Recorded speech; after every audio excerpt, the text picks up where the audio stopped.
Greetings, everyone. Pete Pardo here from Sea of Tranquility. Welcome to another episode of Ranking the Albums. It's Sunday morning, or at least here in the United States. It's Sunday morning, maybe a different time of the day wherever you're watching, but we'd like to bring this to you 10 a.m. Eastern Standard Time, Sunday mornings. And I've got in the co-captain's chair today, Mr. Jack Toledano, for All or Nada, according to Jack. What's up, Jack?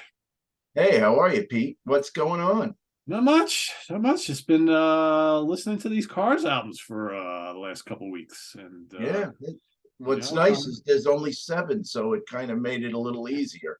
there's Because only seven, and most of these albums I know pretty well because the Cars are one of those bands that when we were growing up.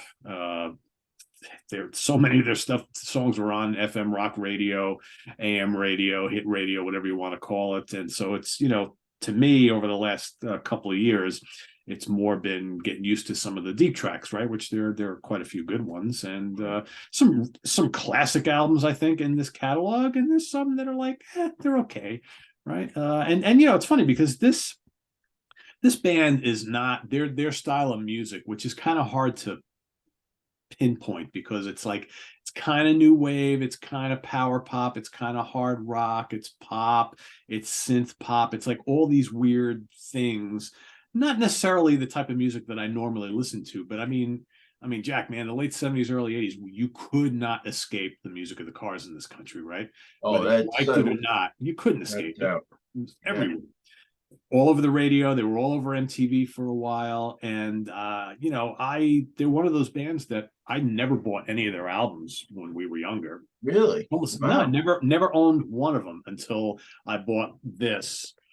I had a greatest hits like I bought like maybe 15 years ago, and then I bought this, which has six of the seven albums all in one. I actually did buy their first album, so Well, that was the first, well, as we'll get to, the first album is pretty special, right? yeah. But I always found with the Cars, I'm like, well, I hear so much of it on the radio, and back then radio was big, everybody listened to the radio. I just never really bought their music, and I like some of the stuff, I didn't like some of the stuff, but I found as I've gotten older, I've kind of warmed up to their music, and there's a lot of really good shit on these albums. And I think like Elliot Easton's terrific guitar player, Oh, really good without a guitar doubt. player. Yeah, and Yes. I think that really I'm really drawn to their music because of him, I think. Well, And he's a I've main actually, attraction. Yeah, yeah, to us rockers, no question. Yeah. yeah, and I've formed some opinions. I think in doing this exercise and going through these albums about my feelings for both Ripa Ocasek and Benjamin Orr as vocalists, who Mhm. back in the day I used to think they both sounded exactly the same. I don't Yeah. think that anymore. And really Right. listening to these albums, they have similarities, but they have very different vocal styles. So we'll kind of get to that, I'm sure, as we go. Sure. So I'll Yeah. have Jack kick us off. We got seven albums here. We're going to go in order of our least favorite to our favorites. So we'll start at number seven, and Jack will kick us off. Okay, so just to start us off and preface this by saying that I don't hate any album by the Cars. They're all good albums. Unfortunately, you got to rob Peter to pay Paul. So, one had to, sink to the bottom. So now, of their first five albums, that's I would consider that their core of when they're famous. So we're going from 1978 to 1984 Seven. or 85. Oh yeah, the Uh, one 87 was. one of those albums did sink to the bottom for me, 1980's Panorama. Now that's a little bit shocking because a couple of my yeah, couple of my favorite songs are on this album, like "Let's Go" and "It's All I Can Do." I absolutely love those songs, and "Dangerous Type." That's another really great song. Uh, by the way, everybody, I have my own personal rank top 15 cars ranking the songs, top songs. So if you want to check that out, I recorded that back in July of last year, and you'll see some of the songs that I referred to. So like "It's All I Can Do" is my number one. I love that song. Great song. But oh, you know what? I'm sorry. Oh my God, I'm looking at the wrong freaking. I'm looking at my notes, and I'm looking at Candio, but uh, let's go to Panorama. Panorama was my number 7. Sorry, folks, it's early. I got a case of the olds. We all do. So, Panorama, let's start this all over again. Panorama is more of an experimental album. There's not that much on that made it to the radio. There was touch and go. Other than that, and the way I rank these albums, I'll listen song by song, and I'll rank each song on a scale of 1 through 4 stars, and I do half stars. Nothing made a 4 for me on this particular album. Probably the best song was Touch and Go. So that's what I have to say about Panorama. Sorry to confuse everybody, folks. All right, I'll agree with you. I don't think there's any complete stinker in this catalog. I think my number 7 and my number 6, I think, are clearly for me the weakest of the 7. But I don't hate either one of them, and I think there's good material on all of them. So number 7 for me is the only one I don't have a hard copy of, and that's "Move Like This" from 2011. This was their 7th and final album, which came out 24 years after Door to Door. And over a decade after Benjamin Orr, their bassist, died of pancreatic cancer. So this was kind of like their reunion album. They got Jack Knife Lee. It's always hard to say his name because you want to say Jack Life Lee, but Jack Knife Lee is the producer. You got basically Benjamin's bass playing is kind of filled in by Greg Hawkes on keyboards, and Lee also plays some bass. But it sounds like a Cars album. And that's the one cool thing, after all those years, it still has that same sound, which I think is really nice. Akasik does all of the lead vocals on this album, obviously. I think my one issue with this album is it's kind of like safe sounding. And I think it's lacking a lot of those big hooks that this band always has on all their albums. But that being said, Too Late is a really good song. Nice chorus on that one. I think Keep On Knocking rocks pretty hard. I like that. Sad Song is kind of upbeat, kind of catchy. I think Drag On Forever is another good rocker. Maybe not overly memorable, but it rocks pretty hard. I think I'm missing like the hook on that song and a lot of these songs. Hit Me works well, and I think really takes you back to their 80s sounds. But it's not a terrible album. It's a really good, solid album for a kind of a reunion album all those years later. I think it works pretty well. It sounds like them. I just find that for me, it's just the songs are lacking a little something, right? But it's understandable, I guess.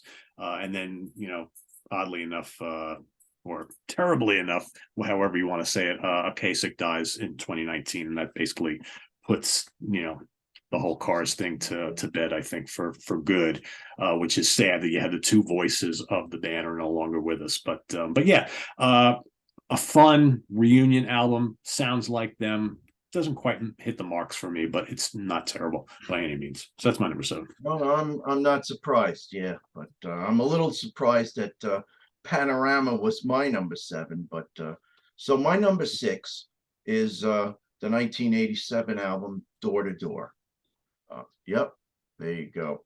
Again, it's not a bad album. It's got some really good things on it, and sadly, this was Benjamin Orr's last album. But the 2 songs that I really liked on this album were the first 2, "Leave or Stay," "You Are the Girl." There are some other good ones. "Double Trouble" with the Benjamin Orr lead vocal, similar to the Good Times Roll riff. What else do we have? "Door to Door," the title track, a Kasich song. "Tata Wayo Wayo." Is that how it's pronounced? Wayo Wayo, yeah. Yep. Tata Wayo So, Wayo. I mean, it's pretty good, but again, this album suffers from the fact that they're no longer really hitting it big with the with the songs on the Billboard Top 20, other than "You Are the Girl."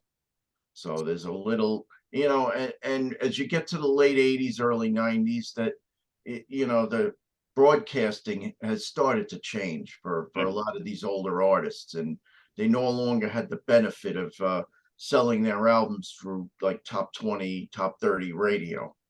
Yeah, true. AM Plus, radio had died. So AM radio's dead. You got, the Cars on MTV is losing its luster. It's all the hair metal bands and the dance pop and all that kind of stuff. So yeah, it's times are kind of like changing in '87. yeah, Yeah, which I think kind of may have led to their breakup. You know, yeah, very That- possible. I tried to read about that, but I didn't find too much. But Yeah, that would make sense to me, yeah. I mean, this album didn't even break the top 25. right? It barely went gold. And it's I guess when you listen to it, it's kind of understandable. I mean, it's my number 6 as well. I think it's pretty good in spots. I mean, you mentioned the two best songs.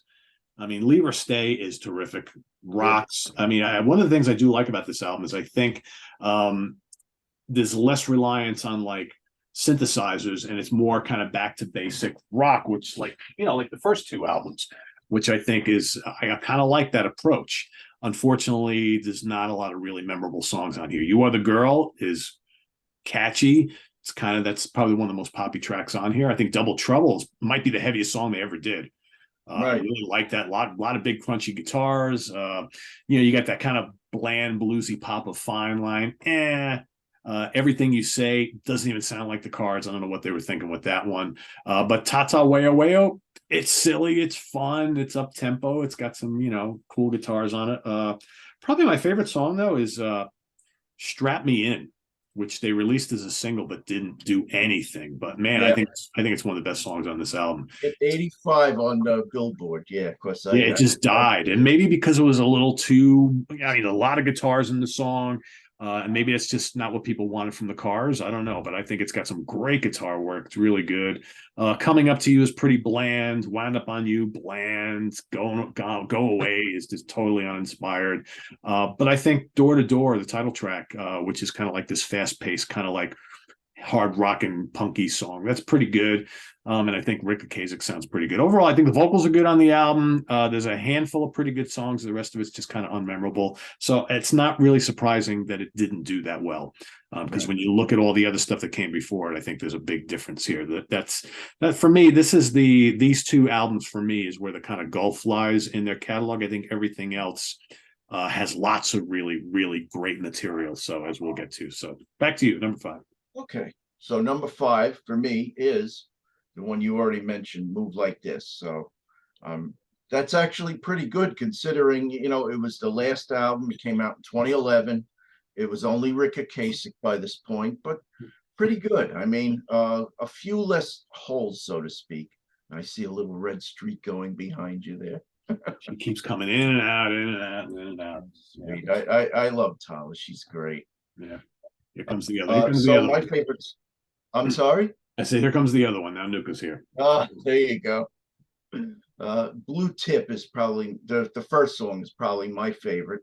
Sad song. I gave that a 3.5. Free, I don't think you mentioned that, but that's got a real power pop punk feel. But I mean, granted, these songs are probably every one of them are considered deep tracks, but in order to really rank a band, you have to look at those deep tracks, and I did, and I kind of liked it. So Yeah, it's not terrible, not at all. Yeah, yeah, yeah. but All right, my number 5. yeah, Shake It Up might surprise some people because I know this is a favorite of many, and this was a huge album for them. All right, this was their 4th album in a row, produced by Roy Thomas Baker. Interesting how a new band when they with their debut hooks up with a big name producer and then uses them 4 albums in a row. You don't see that too often. This one made it to number 9 on the Billboard charts, double platinum. I think here you're seeing a little shift on the vocal front because Ocasek sings most of the songs here.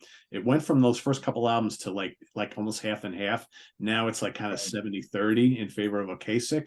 And I'm finding around this time that I prefer Orr's vocals much more than Ocasek. interesting. I'm starting to hear the differences in their vocal styles. I don't dislike Rick's vocals. I lean towards Ben. Since You're Gone, great moody single. I really like that. Memorable chorus, great guitars on that. I mean, Shake It Up, the title track, smash hit. new wave power pop classic. I mean, how can you not like that? I'm Not the One is a really nice brooding kind of atmospheric track. I like that. Victim of Love doesn't do a hell of a lot for me. Cruiser, fun rocker, catchy guitar licks from Elliot Easton, who I think is just absolutely terrific on these albums. A Dream Away is kind of bland. This Could Be Love, too much synths. Think It Over is catchy. Maybe Baby is got some nice drumming, and it's more of like a kind of like a rock arrangement as opposed to the rest of the album. I think my issue with this album is the songs I really like, but I think there's way too much synth pop on this for my taste. But I know lots of people love this, and it's sold a million, millions of copies because that was the thing back in I 1981. know. Yeah, that was the thing with most big. people. Not me though. But it's good. You can't deny the great stuff that's on here. That's the thing. That's why I almost wanted to rank it lower, but I was like, you really can't, because there's like 4 songs on here that are just amazing, right? So, but yeah, it's my number 5. Nothing to sneeze about with number 5. When did that Safety Dance come out? Right around maybe within a year of this release, I think, Yeah, right? something like that. I Yeah. mean, that's, to me, that's like the king of synth pop. Yeah. Yeah. Yeah. Yep. Those were the years. That's right. That's right. Okay, so my number 4, no more confusion, is Candio. So now everybody pretend it's Groundhog's Day, and that I'm repeating my spiel. Yep. I love that picture. That's iconic. That is an iconic album cover, no question. Yes, indeed.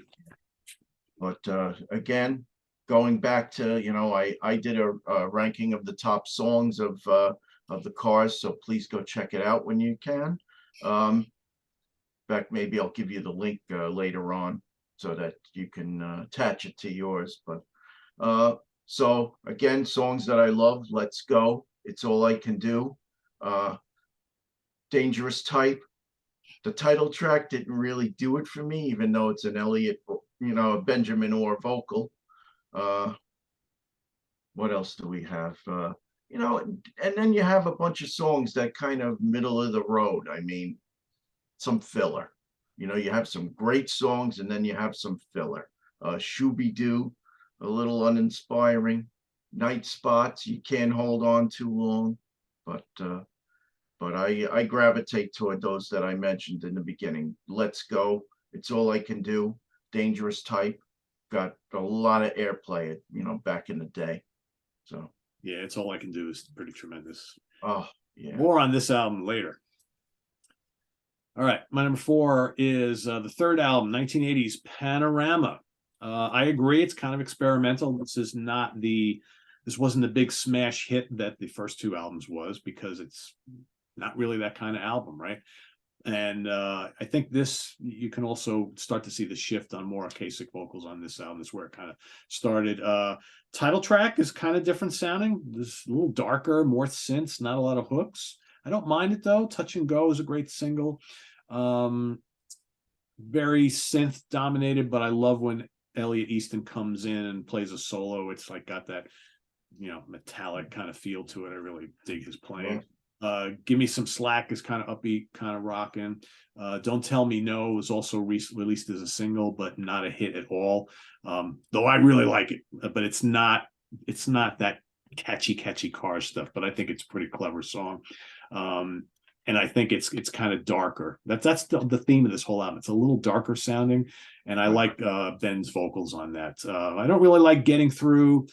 Misfit Kid doesn't really go anywhere for me. Down Boys has some nice riffs, and I love the vocals of Ben Orr. I really dig his vocals on this album quite a bit. You Wear Those Eyes is pretty boring. Running to You is kind of bouncy synth pop. Up and Down, I like. That's pretty rocking, and a really nice vocal from Akashic on that. I think this album is really uneven, but for me, what I like on here, I really like, and it's kind of elevated it for me. And this made it to number 5 on the Billboard charts, and only sold 1 million, which was a big drop off from the albums that came before. Yeah, so that's my number 4. Right. Or as Chicago would say, it hit the wall at 850,000 copies. One of their early 80s albums. Yeah. Yep. Okay. It stalled at like 800,000 Yes. copies, Yeah. right? I mean, most bands would love to sell 800,000 copies. Right. Yeah. Okay. So my number three, you already mentioned, "Shake It Up" from 1981. Probably the strength of this album for me are basically in those first few songs. "Since You're Gone," that got a lot of, MTV airplay, a lot of FM rock airplay. It was a hit song. Uh, "Shake It Up," that's for me, that is one of the signature Cars songs. Uh, great song. Uh, and then "I'm Not the One," which is a little more haunting, but I love it. It's gives you a little bit of a different flavor of the Cars, that's why I love it. But as you said, it's like Rick dominated the vocals on this one. I Yeah. wonder if maybe, Ben didn't show up to the studio as often for this album. Maybe. I don't know. It was always kind of puzzling to me because I think that Ben's vocal style is a little like I don't know. I don't know. I always have a hard time describing Rick's the way he sings. It's kind of like strange sounding. Right, He doesn't have like he's not a great singer. His right. voice fits with their style of music, but I always thought that Ben had a smoother voice that's Yeah. easier on the Well, ears what to one me. thing I read was that they when Rick would write all the songs, we know that, but they wouldn't like automatically say this song is going to be sung by this guy or this guy, but certain songs that Rick wrote, if he knew he wanted certain songs to be a hit, he would give them to Rick, no, to Benjamin, because they all felt that he had the best voice in the band. So Yeah, clearly. yeah, And maybe at some point, again, maybe the record company was saying, "Well, some of the bigger hits so far have been the ones that Rick has sang. Maybe we should have him sing more, right? Even though right, Ben's the better singer." I don't know. I don't know. right. But that's about it. Cruiser's decent. Think it over. Maybe Baby. So again, it's a mixture of a couple of Benjamin Orr songs that are deeper tracks that I like. So yeah, Cruiser and Think It Over. So, Cool. so that's number three. Shake It Up. Shake it up. Whoa. Hold on. Uh, The burst of dog barking. It's like, woo. All right. Number three for me. So lo and behold, for their fifth album, the band breaks away from Roy Thomas Baker and falls into the lap of Mr. Mutt Lange for Heartbeat City, 1984. And man, it totally sounds like a Mutt Lange production, right? I mean, right from like the first song, "Hello Again," you're like, am I listening to Def Leppard, yeah. Pyromania, or Hysteria? Like, what's going on here? It's amazing Beep, how a beep, producer, beep. yes, Yeah. hello again. I'm like, what? That's like Joe Elliott. What's going on here? It's amazing how a producer can like totally take a band sound and like reconfigure it, right? But Right. I think it works here. I mean, I think to me, this really refreshed their sound a little bit, which I thought with "Shake It Up" was starting to get a little bit, even though that was a huge seller, was starting to get a little flat for me anyway. There's a little more vibrancy to the arrangements on here, which I kind of like. This was a number one album. It sold 4 million copies. Again, I mentioned "Hello Again," killer song, great chorus. The synths are working fine. There's "Looking for Love," catchy pop. You got the big hard rock and pop hit "Magic." "Magic" is a great Yeah. song. You have the lush and emotional "Drive," which again, Jack, shows why I think Benjamin Orr was the better singer in this band. I think his vocal on "Drive" is incredible. Whether you like the song or not, a lot of people don't like "Drive" because it's kind of like it's like a mushy kind of ballad for them. But I think his voice just sounds amazing on it. What else on here? You got "Stranger Eyes," another one sung by Ben Orr. That's more of like an upbeat kind of new wave type of track. "You Might Think," another big hit. That's got to see. This is an example of where Rick Ocasek's vocal style really works for a song that's arranged like this. Because I think "You Might Think" would not have sounded good with Benjamin Orr singing it. And I think Right. Rick is better at doing those kind of playful, new wavy power pop type things, I Mhm. guess. I think a great deep cut on this album is "It's Not the Night," which kind of rocks, has a great chorus. "Why Can't I Have You" is a really good dreamy pop song. And then I love Actually, no, I don't. I Refuse is probably one of the songs on here, which I don't like. It's just not memorable, way too much synths. And then the title track, I'm not crazy about either. But the rest of the album is really strong, good album, filled with hits, fun listen, cool production for the band. And that's my number 3, Heartbeat City. All right. You might as well keep that ready at the ready, because that is my number 2, Heartbeat City. So and it's funny you mentioned Heartbeat City. That got my lowest rating of all the songs on the album. Yeah, it's not very that good. was I gave that a 2.5. Everything else I gave at least a 3 or better. Again, this is chock full of radio hits. Hello Again, Magic, Drive, You Might Think, It's Not the Night is pretty cool. Why Can't I Have You? It's a great song. Not a hit, but a great song. The funny thing about Heartbeat City, I call this the Days of Our Lives album, because right around this time, this is about the time I was starting college. And, I went to Nassau Community College to start. But back then, I don't know how I got into this soap opera.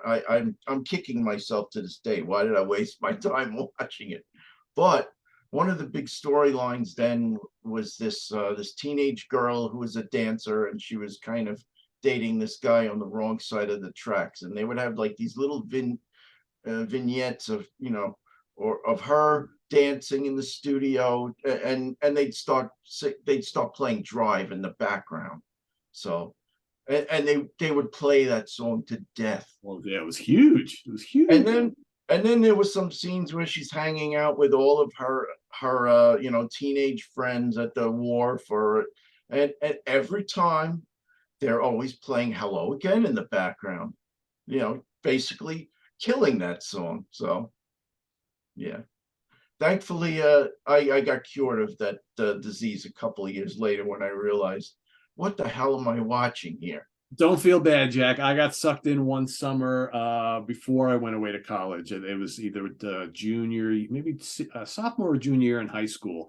Because we lived with my grandparents, and my parents and my brother and I, we had our grandparents living with us, and they used to every day watch, like after lunch, they would watch like 2 hours of soap operas before they went about and did whatever else they did during the day.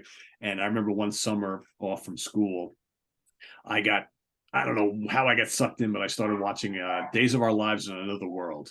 Oh, like a summer, and I got so wrapped up in it. And then afterwards, you're kind of like, why the fuck am I watching this shit, right? And the funny thing is, this is a true story, everybody. So then fast forward many years, decades actually, and we move here to this house, and we start to get to know people in the neighborhood and whatnot. And I go to the where I work at a Gold's Gym here in town, and at one point I see this guy. He's a little bit older than me, maybe like 10 or so years older than me.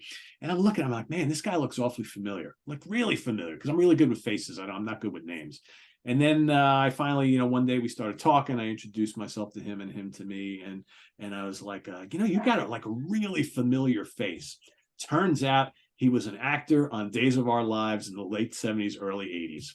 Oh, wow. It was right down the street from me. Yep. Damn. Wow. And funny enough, and you've actually met him, Jack. He's been at Frank. He's been at numerous parties I've had here. Oh, okay. And one day, like one of my wife's friends, who's also around the same age, she was here, and he came, and she goes, "Oh my God, weren't you that soap opera guy from like Days of Our Lives in 1981 or 82 or whatever?" He's like, "Yeah, that was me." Small world, right? I mean, anybody could have been a soap opera star, right? It's like, you never did anything else after that, like in soaps or movies or TV or anything. Because I guess he was originally, when he was in his 20s and 30s, he was a male model, right? And then he got into soap operas, and then he wound up doing other things. But anyway, I digress. Let's get back to the I know. Yeah. So all right. So at least you don't have to worry about soaps now. It's reality TV. Oh, Jesus. Yeah. Yeah. I'd almost rather watch soaps than reality TV. My God. Anyway, it's up me, right? Number 2. Yep. Candy-O, I need you so. Yeah. I like this a lot. If it wasn't for obviously our both number 1, this would be my number 1. It's funny because when I first decided to go buy like this box set and get all these individual Cars albums, I remember like this, everybody had this album back in, this was 1979, right? Everybody had this album. I remember my cousins had it and they were, oh, the Cars. I was like, oh, whatever, And so I always assumed, because it was, this was big seller, 4 million copies, #3 on the Billboard charts. But imagine walking into the record store and seeing that cover. There it was, right? You couldn't I get bet away that from it. cover sold a lot of records in its own. Oh, 100%, 100%. I mean, it's sexy as hell, right? So Yeah. then when I first actually got this, and again, I knew all the hits from this, but then when I went and listened to the whole album, kind of like, what's all the hubbub about, right? This is like not as immediate as the first album. It's like, but the more you listen to it, the more you're like, oh, this is actually pretty damn good. Like Let's Go, tremendous opener. Since I Held You has some great guitars from Elliot Easton. You got It's All I Can Do. Terrific song. Absolutely terrific song. I love the guitar work on the great rocker Double Life. I actually like the synths, and I think Shooby-Doo is actually pretty fun. And he's actually a really good player. He adds a lot of really nice synth work throughout this entire album. Greg Hawkes, no doubt. Yeah. Yeah. I love the title track. I think the title track has got this weird futuristic, almost like Gary Newman type of feel, right? Heavy guitars, really good vocal from Ocasek, the really cool guitars. Night Spots is also really good, kick-ass song. You Can't Hold On Too Long, majestic pop song. I'm not big on Lust for Kicks, and I kind of like Got a Lot on My Head, which has some good guitars. Dangerous Type is also really, really good, nice dramatic closer. I think it's a strong album. It's not quite the classic that the debut is, but I don't think anything could ever live up to that. But it's not far behind. It's another Roy Thomas Baker production, and I think he works really well with this band, especially on the first 3 albums. But my #2. I dig it a lot. All right. Yep.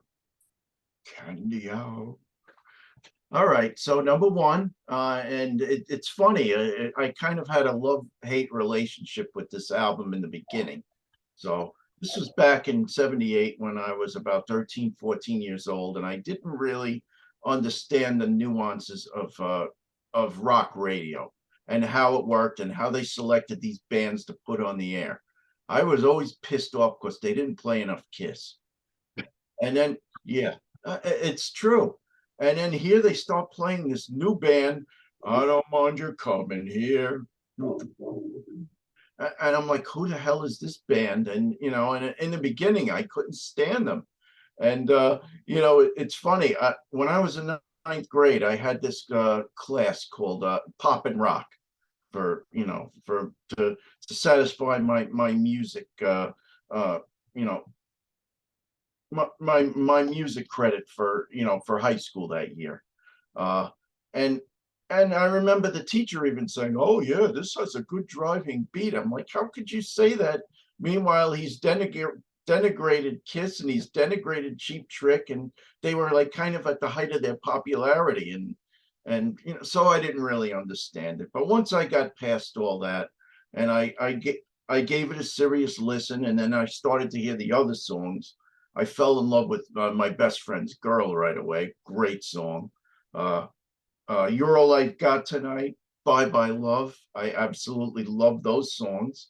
And then there's the iconic image, and I don't want to steal too much of your thunder, of seeing the movie Fast Times at Ridgemont High and seeing Phoebe Cates come out of the pool soaking wet to Moving in Stereo, which kind of made that song for me. That right there, yeah.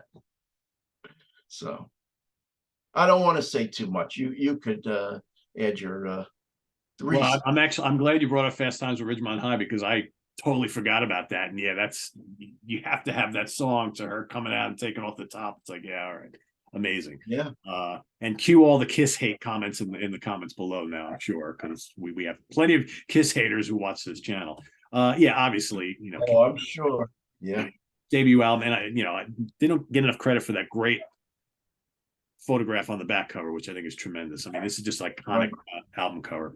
It's one of the great debuts of all time. I mean, even if I didn't like the rest of the catalog, you can't not love this album, right? This is just top to bottom so good. 6 times platinum here in the States.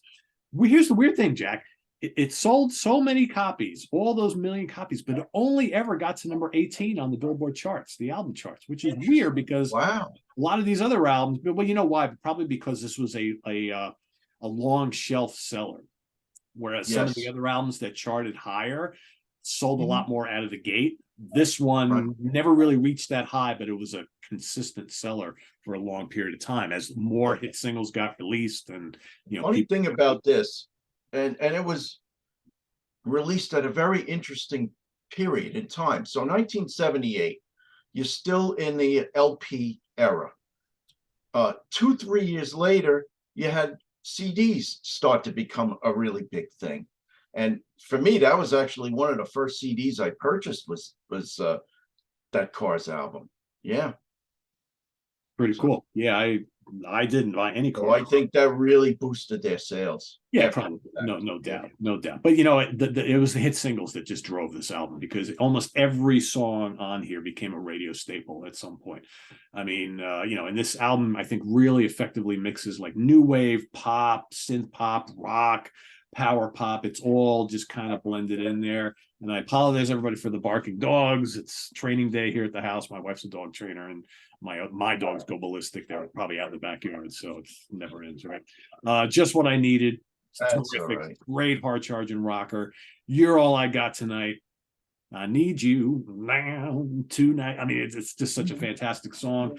Moving in stereo is like moody. It's got that electronic feel, creepy kind of. Love that. Good times roll. My best friend's girl, another playful rocker. My personal favorite on this album, Yes. all mixed up.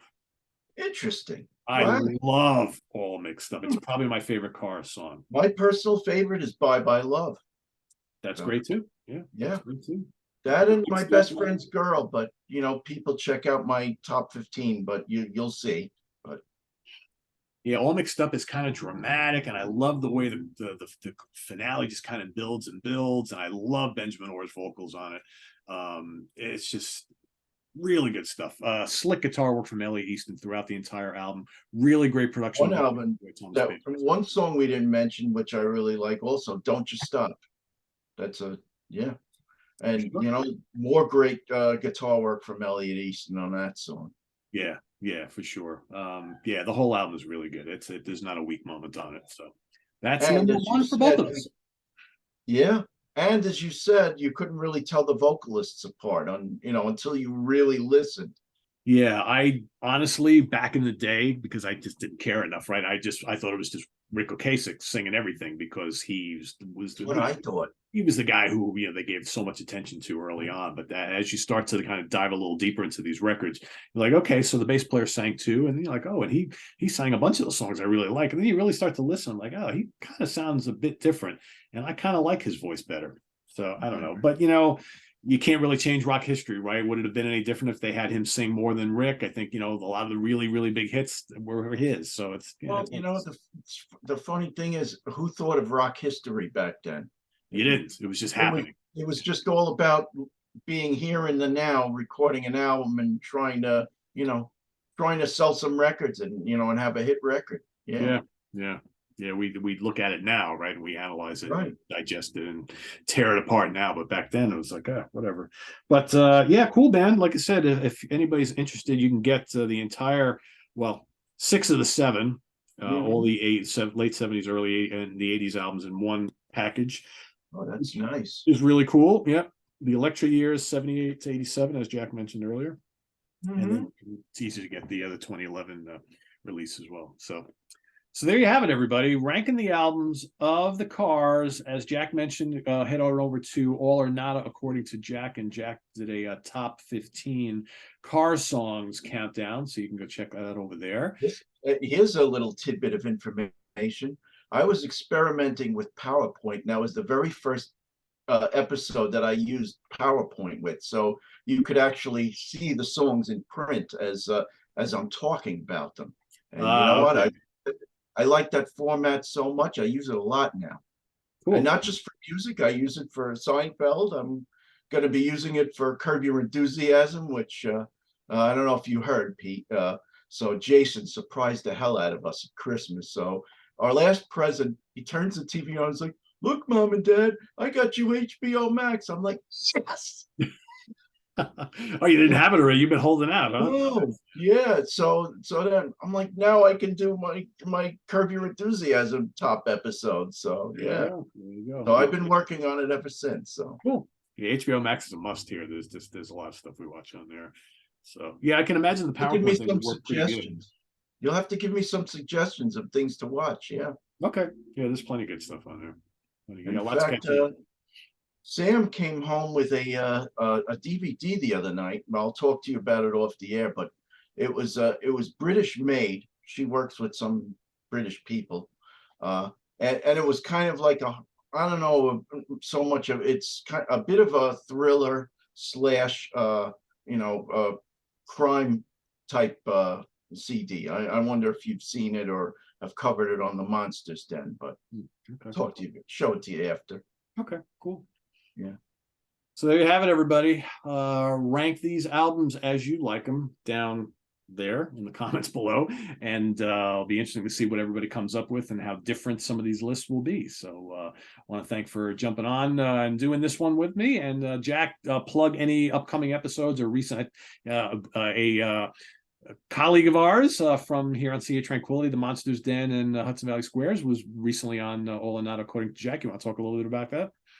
Sure. Out of the blue, right before Christmas, I reached out to Rich Catino because I wanted to give. So I have this series, top three metal albums by year. I wanted to give it a little bit of a shot in the arm, maybe bring one or two people on. So I thought of Rich because of the fact that he's into power metal just like I am. So we were able to get together, he said it would have to be after the new year, but we did get together, and I just posted an episode for 2007, and I thought it was great, and really good guest, and I am definitely going to have him back. When, I don't know, but we'll get there. I am looking for some more people to bring on for episodes of that. So if you think you have what it takes, hit me up. There you go. So what else do I have going? I mentioned Curb Your Enthusiasm. Here's an idea.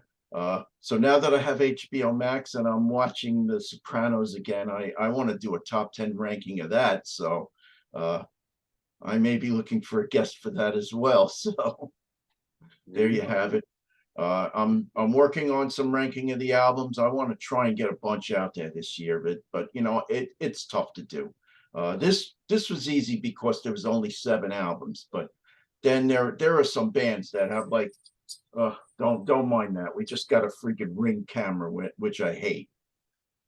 I don't know if you heard that chime that just happened. Barely, yeah, barely. That's okay. With all the dogs barking here, I Thank God. That thing is so freaking annoying. Anytime somebody walks by the house, the chimes go off. But yeah, so back to ranking the albums. I want to try and get a bunch, but it's so tough a lot of these legacy bands have like 15, 20 albums. You got to sit there and re-listen to every one. I just don't know how you do it sometimes. No, it's work. It's work and a lot of listening. Thankfully, in many cases, I don't need to spend too much time listening to the albums because I'm so familiar with them. But that's not always the case. And lately, I've been doing a lot of bands that I've decided to tackle that I never had the full catalog. I've gone out and bought the catalog or listened to the catalog, and that's a lot of work because you don't know these albums as well as other bands, right? We did Tom Petty recently, the Cars. Rich and I did Striper recently, so these are all. I saw you did Pat Benatar with Jamie. Did Pat Benatar, right? So these are all artists that I've known for ages, but never had all their albums. And now I've gone and I've done all the listening, and that's a lot of work, right? So it's not like ranking the Black Sabbath or the Judas Priest albums, right? Those that's like top of your head. You don't got to listen to anything. You're like, all right, this is how it's going to go. So yeah, it can be a lot of work, but it's fun nonetheless. So. Yep, yes it is. That's why we do it. Yeah. So everybody head on over to All or Not According to Jack and hit that subscribe button and help him out and check out some cool content, and visit us on the web at www.seaoftranquility.org. We're on Facebook, we're on YouTube, all together. all the All damn the time. damn time. Please subscribe if you haven't already and click on that notification bell so you get alert of all of our content as it posts. And please do hit that little like button before you leave. Very, very important. And have a good rest of the weekend, everybody. And we'll see you tomorrow night for the Hudson Valley Squares. For Jack Toledano, YNP Pardo. See you next week here on Ranking the Albums. Bye-bye. Bye-bye.